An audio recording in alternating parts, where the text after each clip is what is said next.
in there. Victor? Ah, there you are. Hey, Henry. How are you? Question is, how are you? Constant. My temper is almost violent. I move varies between deep depression and melancholia. Come, Victor. You're away from your gloomy university.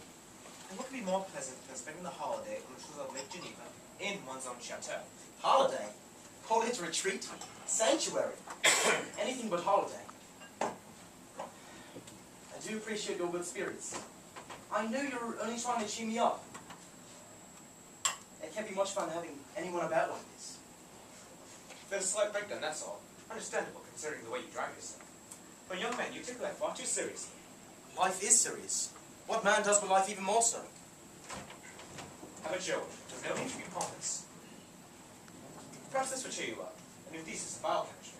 That's your field, not mine. Ah, this is the work by Albertus Magnus. Natural philosophy and chemical persuasion. The book is quite fascinating. And Albertus is your favorite professor. He was. We also read it. Haven't already purchased it? No. Good. Peculiar that you should mention his name. How so? I was just finishing writing a letter to him. Indeed. I'm informing him that I do not intend to return to the university at Ingolstadt. You mean until you've regained your health? I mean never. Victor, is this because of your brother? I confess, William's murder is not something I accept easily. To live less than 10 years when life holds out so much promise, and to die at the hands of a no-known killer, seems to me the height of cosmic cruelty. Cosmic cruelty? The boy was murdered for an expensive gold cross. Obviously by a thief of the lowest kind. Vicious and unfeeling. A monster. Victor!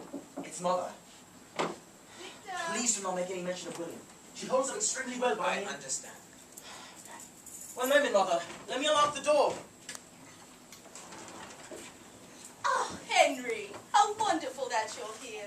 Always a pleasure, Frankenstein. I can't tell you what your visit means to Victor. You, his best friend, have never deserted him. Boys together, friends together, comrades always. Did you hear that, Victor? I have never doubted Henry's friendship, as I trust you'll never doubt mine. If you could only persuade him to get out and around. My son does nothing but lock himself here in the study, as if the sound of another human voice was more than he could bear. You exaggerate, Mother. No, Victor, I do not. Henry, he never sleeps. Sophie's at her wit's end trying to think of something that will tease his appetite. Elizabeth has become his devoted nurse. But I'm afraid my son is a bad patient. Now, I do worry about you, Victor. The doctor says that... The doctor? You shouldn't scoff like that, dear. You're a scientific man yourself. Mother, there is a world of difference between a doctor and a scientific man. If there is, I'm not aware of it. I only meant that you shouldn't insult him by your indifference. Now, you know you can't go on the way you have. You must eat, rest. Oh, stop it. And where's Elizabeth this fine day? She went to the flower market. I believe she could live a life there, but she was that way even as a child.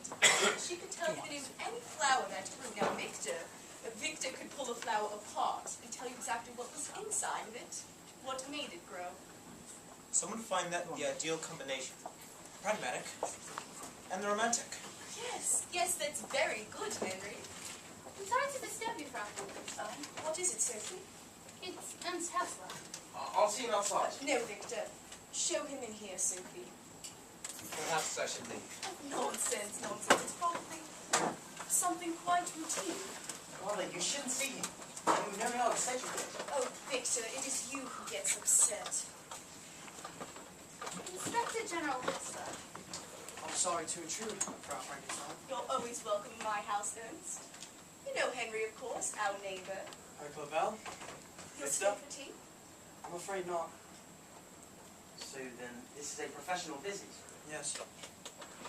Something about William's murder? Oh, Henry is a dear and trusted friend of this family. You may speak freely in front of him. As you wish.